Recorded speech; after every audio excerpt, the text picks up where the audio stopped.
আসসালামু আলাইকুম বন্ধুরা, আলহামদুলিল্লাহ। এই সুন্দর বিকালবেলা দুইটা চুলা তৈরি করার জন্য আমি আর আপা আমাদের মাঠ থেকে কাদা নিয়ে আসলাম। এই যে কাদা নিয়ে ছাদের পরেও চুলাটি বানাচ্ছি, আর এদিকে আপা ডাউলের বড়া গুলো উঠাচ্ছে। আর এই যে এখন কদবেল মাখিয়ে নিব। এটা কিন্তু গাছ পাকা কদবেল। ফাইনালি আমরা কদবেলটি মাখিয়ে নিচ্ছি। আপনারাও কি কদবেল মাখা এভাবে খান? অবশ্যই কমেন্টে বলে যাবেন।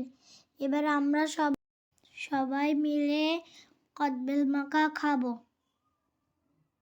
আপনারাও কিন্তু এভাবে খেয়ে দেখবেন।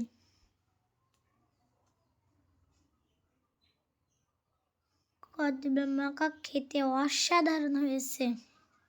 আপনারাও কিন্তু অবশ্যই খাবেন বাসায় মাখিয়ে।